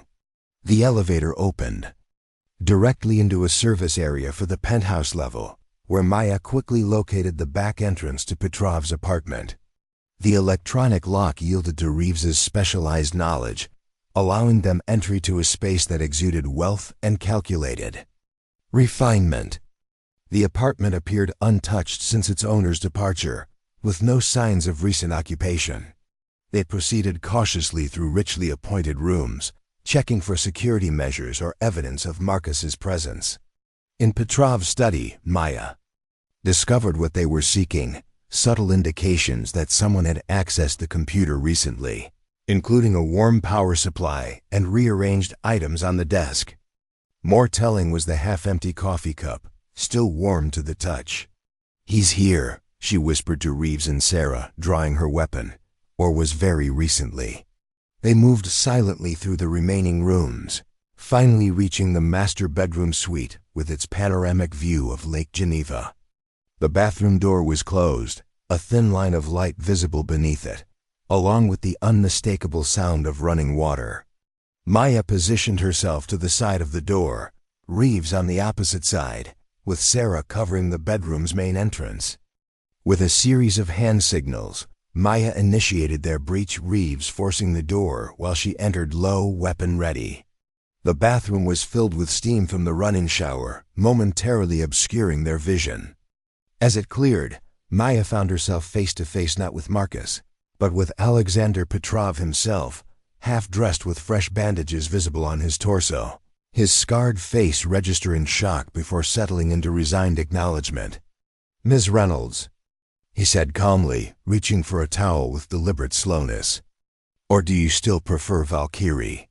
I must commend your persistence, though your timing leaves much to be desired." "Where's Marcus?" Maya demanded, keeping her weapon trained on him. Petrov's laugh held no humor. "Betrayed and abandoned, just like the rest of us. The attack on my facility wasn't aimed at you, my dear, it was aimed at eliminating loose ends. Me included." "Chimera," Reeves said from the doorway. "Ah, you know the name. Then you understand the magnitude of what you're facing." Petrov sat on the edge of the bathtub, wincing slightly from his injuries. "Marcus played us all, me, you, even his precious buyers. The demonstration was merely theater, designed to gather high-value targets in one location." "Why are you telling us this?" Maya asked, suspicion evident in her tone. "Because unlike Marcus, I understand the concept of mutual interest in survival." Petrov gestured to his injuries. "I barely escaped with my life. 4 of my best security personnel sacrificed themselves to ensure I reached the emergency exit. Chimera intends to eliminate everyone connected to Erebus and Budapest loose ends in their grand consolidation of power." "Where would Marcus go?" Maya pressed. "What's Chimera's next move?" Petrov's expression shifted to something approaching respect. "Always the tactician. Marcus has a secure facility in Morocco off official records, but known to certain private interests. As for Chimera's next move," he hesitated, "the elimination of competing intelligence structures, beginning with the exposure and targeting of deep cover operatives worldwide." The implications were staggering. If Chimera had access to classified operative identities, the potential for catastrophic intelligence failure was unprecedented. "Why should we believe you?" Reeves demanded. "Because I'm a businessman, not a revolutionary," Petrov replied simply.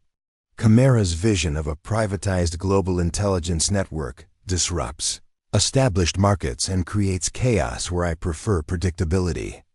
Besides," he added with a gesture toward his injuries, "they tried to kill me." That tends to clarify one's position quite effectively. Before they could press further, Sarah's urgent whisper came from the bedroom. Movement in the main hallway. Multiple individuals approaching. Maya made an instant decision. "Petrov, you're coming with us. You're going to help us locate Marcus and stop Chimera, or I'll personally ensure you face prosecution in every country where you've sold illegal weapons." The arms dealer considered his options briefly before nodding. A temporary alliance against a common enemy. How unexpectedly conventional of you, Valkyrie. They moved quickly through the apartment toward the service entrance, Petrov now dressed and moving with surprising agility despite his injuries. As they reached the service elevator, the main entrance door burst open, revealing armed individuals in civilian clothing but with the unmistakable movements of trained operatives. "Chimera," Petrov confirmed unnecessarily as they ducked into the service corridor, bullets splintering the doorframe behind them. The service elevator was their only viable escape route, but calling it would alert their pursuers to their location. Maya made another split-second decision, leading them instead to the maintenance stairwell used by building staff. 18 floors down, Reeves noted grimly. "They'll have the ground level covered." "We're not going down," Maya replied, starting upward instead. "We're going to the roof." Petrov's expression registered surprise followed by understanding. The adjacent building, connected by maintenance walkways. Clever. They ascended quickly, Petrov keeping pace despite his injuries. Behind them, they could hear the service door being breached, followed by footsteps on the stairs below. The roof access required Reeves's electronic bypass skills again, but within moments they emerged onto the building's roof where the morning sun illuminated a spectacular view of Geneva's skyline and, more importantly, the adjacent building's roof less than 4 meters away. "That's a significant gap," Sarah observed, assessing their physical capabilities with medical precision. "But manageable," Maya replied, already moving toward the edge where maintenance equipment created a natural bridge point. "Petrov, you first. Any tricks and I'll personally ensure you don't reach the other side." The arms dealer nodded, understanding the calculus of survival that now bound them together. With surprising athleticism for a man of his age and injuries, he navigated the gap, using pipes and ventilation equipment as stepping points. Sarah followed, then Reeves, with Maya bringing up the rear just as the roof access door burst open. Behind them, gunfire erupted, bullets ricocheting off metal equipment as Maya completed the crossing, rolling onto the adjacent roof as Reeves provided covering fire. "Down through this building, then split up and reconvene at location Delta," Maya commanded, falling naturally into her role as team leader despite the years of civilian life. "Petrov stays with me." As they descended through the second building, a commercial office complex just beginning its business day, Aya kept a firm grip on Petrov's arm, ensuring the arms dealer understood that his survival remained contingent on his cooperation. "You realize Chimera has resources that far exceed your small team," Petrov observed quietly as they navigated through confused office workers. "Marcus built his network over years, recruiting from the highest levels of global intelligence services." "Then we don't fight on their terms," Maya replied, guiding him toward a service exit that would lead to a side street. "We fight on ours." Once clear of the building, they separated as planned, Sarah and Reeves heading in different directions while Maya led Petrov through a series of calculated movements designed to identify and evade surveillance. Years of training had made Such counter-surveillance measures second nature, and she was gratified to find her skills undiminished despite her time away from active operations. 2 hours later, they reconvened at a small apartment in Geneva's Old Town, a safe house Reeves had established years ago, outside official channels and unknown to agency records. No signs of pursuit, Reeves reported as they secured the apartment. But we should assume Chimera has access to local surveillance systems and facial recognition capability. Agreed, Maya replied, turning her attention to Petrov, who had settled into a chair with the resigned expression of someone evaluating rapidly diminishing options. Now you're going to tell us everything you know about Marcus Chimera and their operations in Morocco. Petrov studied her for a moment before nodding slowly. I will help you stop Marcus, but not out of any misplaced sense of redemption.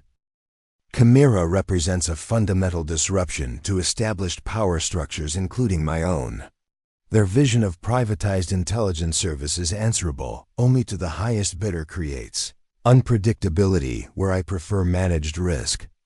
Skip the philosophy lesson, Maya replied coldly. Details. Locations, security protocols. For the next hour, Petrov provided a comprehensive breakdown of Marcus's Moroccan compound, a former military installation near Tangier, repurposed as Chimera's operational headquarters and secured with cutting-edge technology and mercenary forces recruited from elite military units worldwide. The facility houses their primary data center, Petrov explained, sketching a rough layout on paper. All their operational intelligence, agent identities, and client information is stored there, with satellite links to subsidiary operations worldwide.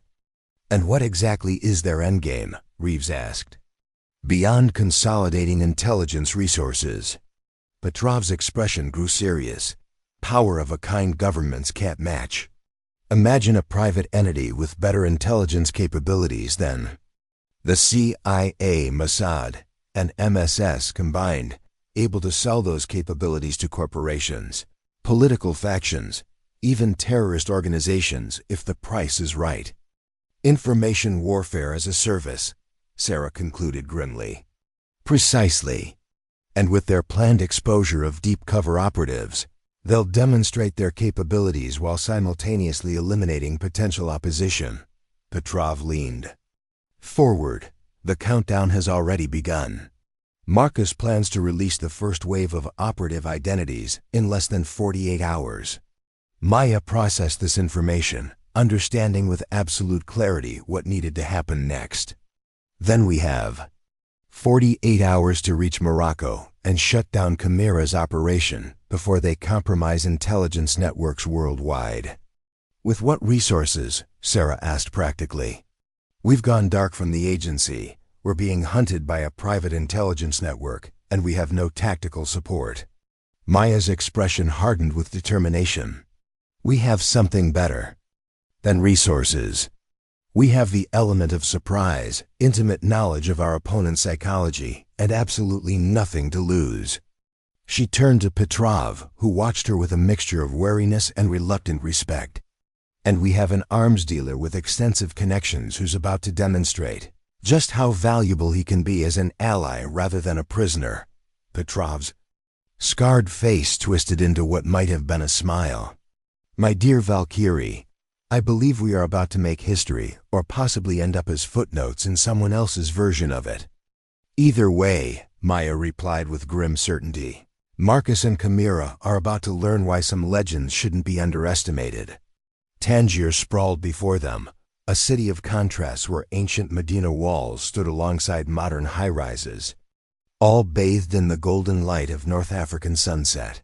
From their position on a hillside overlooking the coast, Maya could see the distant compound that housed Chimera's operations center, fortress disguised as a private technology research facility, its perimeter marked by subtle but comprehensive security measures.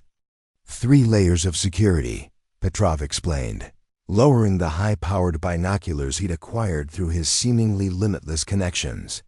Outer perimeter uses standard motion sensors and cameras.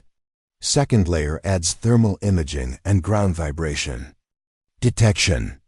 Inner compound has biometric access controls and armed response teams. Designed to repel conventional military assault, Reeves observed, studying the satellite imagery they'd obtained.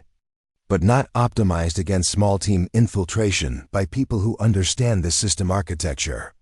Their journey to Morocco had been a masterclass in covert movement private transportation arranged through Pavlov's network. Identification. Documents that would withstand standard scrutiny, and carefully managed digital footprints that showed them traveling in entirely different directions. Sarah had remained with them, her medical expertise proving invaluable as Petrov's injuries required ongoing treatment, creating an unusual bond between doctor and patient. Marcus will have contingency protocols, Maya noted, focusing on the human element rather than the technology. He knows we survived Geneva, which means he'll anticipate our arrival.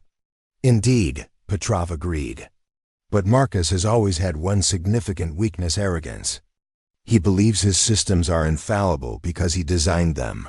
He underestimates adaptation and improvisation. Which gives us our opening, Maya concluded, turning to her small team. We don't attempt to breach all 3 security layers. Instead, we create a situation that forces them to bring us inside. The plan they developed over the next 2 hours was audacious, relying on psychological manipulation rather than brute force.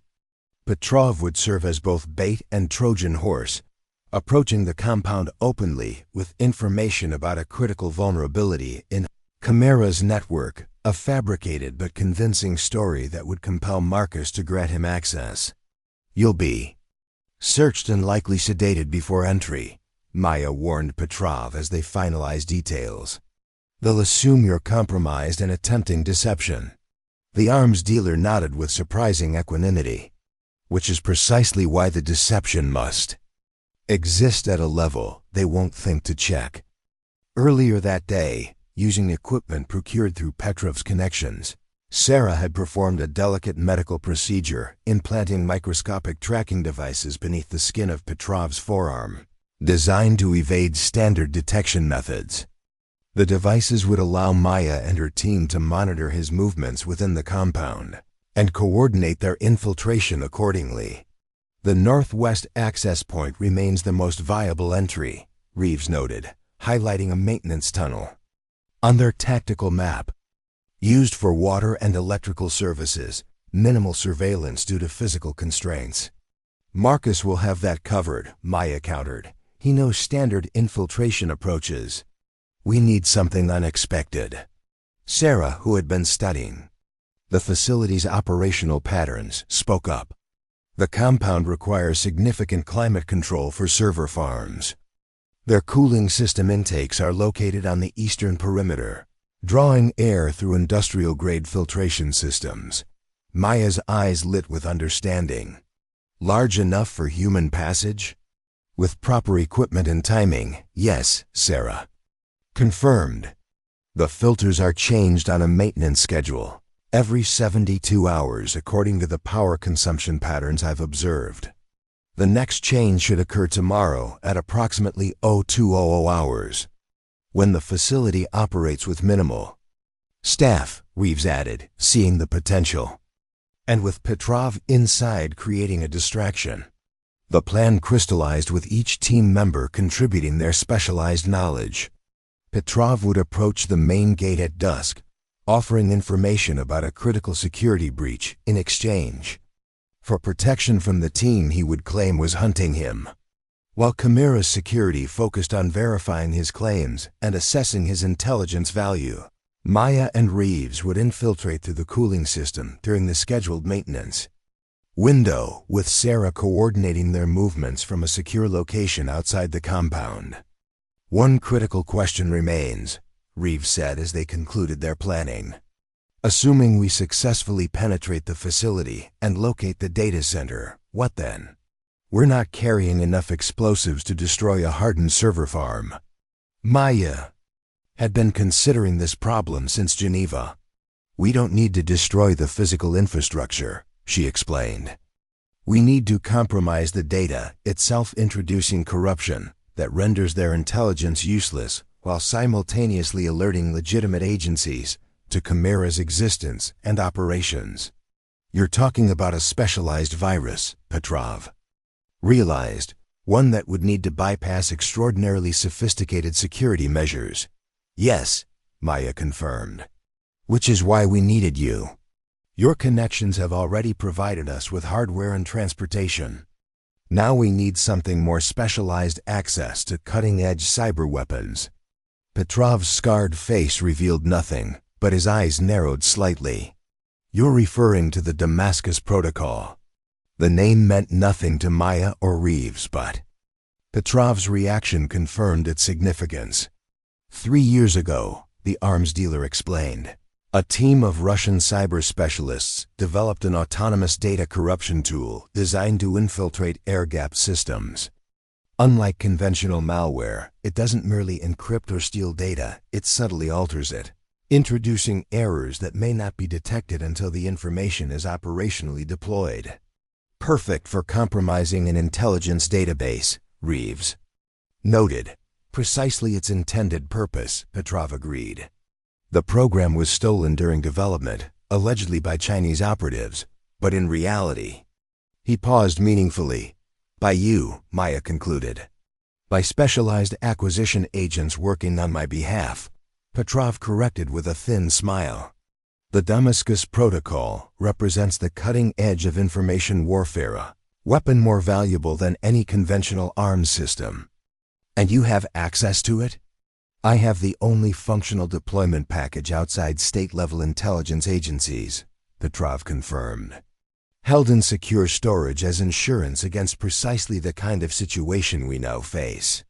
Maya studied him carefully, assessing the calculated risk of trusting an arms dealer who had been their adversary for years. Where is it now? They're initiating system isolation protocols, Petrov observed as emergency lighting replaced standard illumination. Attempting to quarantine network segments to prevent whatever you've introduced from spreading. Too late, Maya replied, with professional satisfaction. The Damascus Protocol established distributed persistence before they detected its presence. Every attempt to isolate affected systems will only accelerate data corruption. They reached the waste management processing area, a large industrial space where the facility's considerable refuse was compacted, treated, and prepared for removal. Standard security here was minimal, focused primarily on preventing external access rather than internal egress. Undignified but effective, Petrov noted as Maya accessed the control systems for the waste removal conveyors. Effective is what matters, she replied, overriding safety protocols to create an extraction path through the industrial machinery. As they prepared to enter the conveyor system that would carry them beyond the facility's perimeter, Maya's secure communication device activated with an unexpected signal, an override frequency used only for highest priority messages. Valkyrie, be advised, came an unfamiliar voice using her old call sign. Chimera leadership is mobile, moving toward North Helipad. Primary target appears to be evacuating with critical assets. Maya froze, instantly recognizing the significance. Marcus is escaping. Petrov read her expression with uncomfortable accuracy. You've accomplished your mission. The Damascus Protocol will destroy Chimera's operational capabilities, regardless of whether Marcus escapes physically. It's not about the mission anymore, Maya replied, making a decision that transcended tactical calculations. Get yourself to the extraction point. Sarah will guide you to the fallback position. And you? I have unfinished business. Maya checked her equipment, recalibrating for direct confrontation rather than evasion. Marcus doesn't just get to walk away from this, not after Budapest, not after everything. Petrov studied her with an expression approaching respect. Vengeance is rarely tactically sound. This isn't vengeance, Maya corrected him. It's accountability. Without waiting for further discussion, she reversed course heading not toward safety but deeper into the facility, toward the northern section where helicopter transport would be staged for emergency evacuation. The decision violated every protocol of efficient operation, prioritizing a secondary objective over primary extraction. Yet as she moved through the facility with renewed purpose, Maya felt an absolute clarity that had eluded her for 7 years. The woman who had hidden in Seattle, teaching others to protect themselves while concealing her own capabilities, was fully integrated with the operative who had once been Spectre's most lethal asset. Not 2 separate identities, but one complete person with the wisdom to understand when exceptional capability carried exceptional responsibility. Marcus had betrayed not just his country or his team, but the fundamental trust that allowed people to believe in systems greater than themselves. His actions had killed loyal operatives, compromised vital intelligence, and nearly unleashed a privatized intelligence apparatus answerable only to wealth and power, rather than democratically established oversight. Some threats couldn't be addressed through systems or protocols. Some required the direct intervention of those uniquely capable of understanding and confronting them. As facility alarms blared and security teams scrambled to address multiple simultaneous breaches, Maya shunned once Catherine Kit Reynolds. Once Valkyrie moved with singular purpose toward the man whose betrayal had shaped the past 7 years of her life. Not for vengeance, but for the restoration of an order where actions carried consequences, regardless of how powerful or protected their perpetrators might be.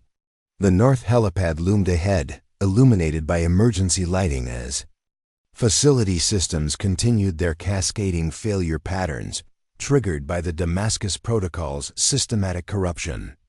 On the pad, a sleek transport helicopter was already spinning up, rotors building toward lift capacity as a small group of figures moved purposefully toward it. Maya identified Marcus immediately, his distinctive posture and movement patterns unmistakable even at distance. He carried a hardened case similar to the one she had seen in Geneva, likely containing critical data assets beyond the reach of the Damascus Protocol's corruption. Between Maya and the helipad stood 4 security personnel, elite contractors based on their equipment and positioning, assigned to protect the evacuation of Chimera's leadership. They represented a formidable obstacle, especially for a single operative without heavy weapons or tactical support. Yet as Maya assessed the situation, she felt no hesitation or doubt. The years spent teaching civilians to overcome larger, stronger opponents had refined rather than diminished her understanding of combat dynamics. Size and strength were merely factors to be calculated and countered, not absolute advantages. Moving with deliberate purpose, she approached the security team, not attempting stealth, but projecting the confident authority that often created critical moments of hesitation in trained personnel. As expected, they registered confusion before threat assessment, their training conditioning them to expect authorized personnel rather than infiltrators at this stage of facility evacuation. That momentary hesitation was all Maya required. She engaged the first guard before he could complete proper threat identification, using his own momentum and position against him in a precisely calculated sequence that left him unconscious without alerting his colleagues to the nature of the threat. The second guard reacted more effectively, recognizing the danger and moving to defensive positioning. Maya adjusted accordingly, shifting from direct engagement to environmental leverage using nearby equipment as tactical elements rather than mere obstacles. A fire suppression canister, deployed with precise timing, created momentary disorientation that she exploited with ruthless efficiency. The third and fourth guards engaged simultaneously, presenting a more complex tactical problem. Maya's solution was elegant in its simplicity, creating positional conflict that forced them to account for each other's fields of fire, effectively neutralizing their numerical advantage through psychological manipulation. Within 42 seconds, all 4 security personnel were incapacitated, not through superior strength or overwhelming force, but through the perfect application of tactical knowledge and biomechanical understanding that had always been Maya's true expertise. On the helipad, the transport was seconds from departure, Marcus already aboard as the pilot completed final preparations for emergency extraction. Mayim moved across the open space with measured steps, not running but advancing, with the inevitable purpose of natural consequence rather than vengeful pursuit. Marcus saw her when she was halfway to the helicopter, his expression shifting from urgent command to disbelief as he recognized the figure approaching through swirling rotor wash and emergency lighting. He said something to the pilot, then emerged from the helicopter with the hardened case still secured to his wrist. "Kit," he called over the engine noise, his free hand moving subtly toward what was certainly a concealed weapon. "I'm impressed, truly, but this facility is moments from complete lockdown. Whatever you've done to our systems, whatever you think you've accomplished, it's too late. Chimera has already distributed operational assets globally."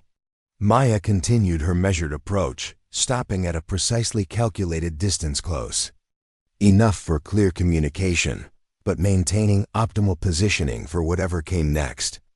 "It was never about stopping Chimera as an organization," she replied with calm certainty. "It was about ensuring accountability. The Damascus Protocol isn't just corrupting your data, Marcus, it's exposing it. Every operation, every asset, every client. By tomorrow morning, intelligence agencies worldwide will have complete visibility into your network." For the first time, genuine concern flickered across Marcus's composed features. "You're bluffing. That level of penetration would require the Damascus Protocol," Maya finished for him.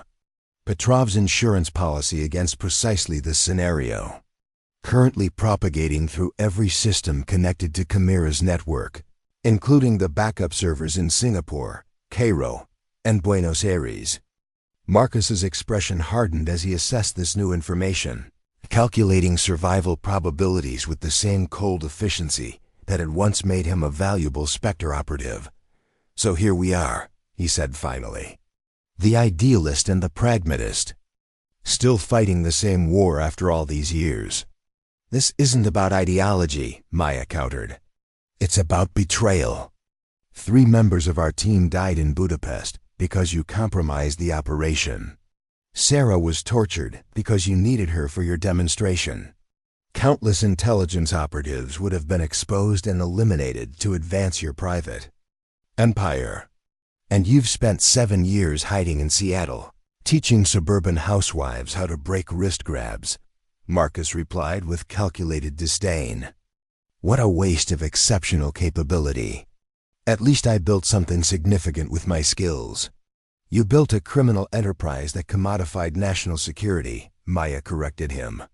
"I helped people discover their own strength and agency.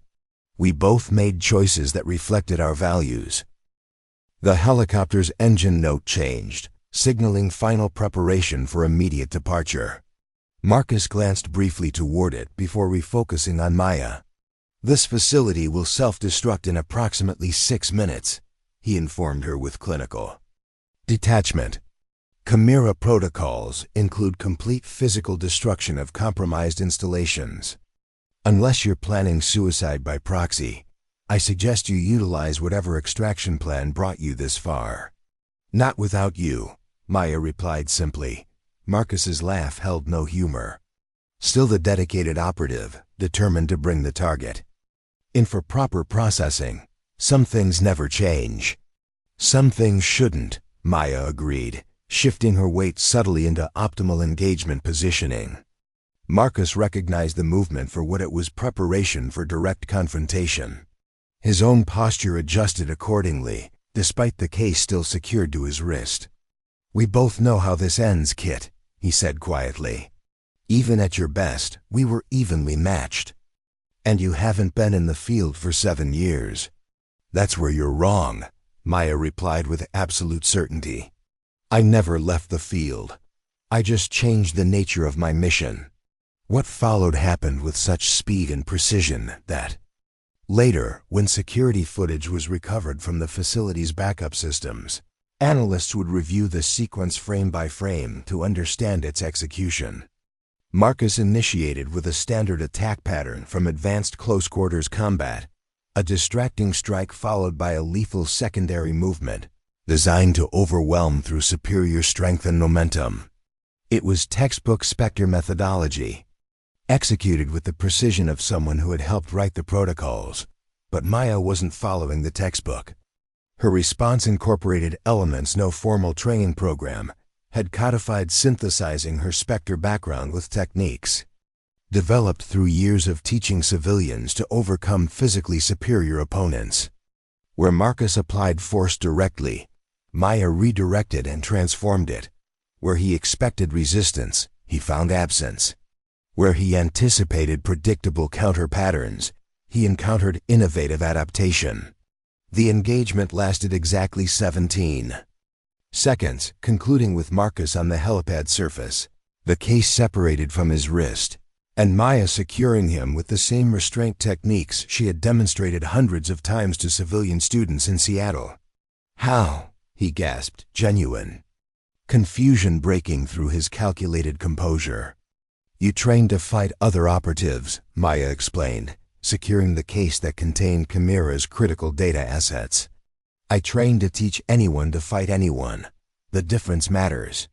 With Marcus secured and the case recovered, Maya activated her emergency extraction signal, the predetermined pattern that would bring Sarah and Reeves to her position with whatever resources Petrov's connections had been able to arrange. The facility's destruction sequence continued its inevitable countdown. But Maya felt no urgency or fear, only this centered calm that came from absolute alignment between capability and purpose. She had faced her past, integrated rather than escaped it, and in doing so had discovered a strength greater than anything her former life had offered. 4 minutes later, as Chimera's Moroccan facility began its systematic self-destruction, a nondescript transport helicopter lifted from a secondary landing zone half a kilometer from the main compound. Aboard were 5 people, Sarah Chen and Jason Reeves, former Spectre operatives reclaiming their purpose. Alexander Petrov, arms dealer and unlikely ally. Marcus Delgado, architect of Chimera, now facing the consequences of his betrayal. And Maya Chen, the woman once known as Valkyrie, who had finally discovered that her greatest strength lay not in escaping her past, but in transforming it. As the helicopter banked away from the collapsing facility, Maya looked not at the destruction behind them, but at the horizon ahead, where sunrise was just beginning to illuminate the African coastline with the promise of a new day and new possibilities for someone who had finally embraced the full spectrum of her exceptional capabilities. She was neither just Maya Chen, the self-defense instructor, nor Catherine Reynolds, the former operative. She was both and more. A woman who had learned that true strength comes not from denying any part of yourself, but from integrating all aspects into something greater than the sum of its parts. And in that integration, she had found not just purpose, but peace, the kind that comes from knowing exactly who you are and what you're capable of, without fear or apology. Up next, you've got 2 more standout stories right on your screen. If this one hit the mark, you won't want to pass these up. Just click and check them out. And don't forget to subscribe and turn on the notification bell so you don't miss any upload from us.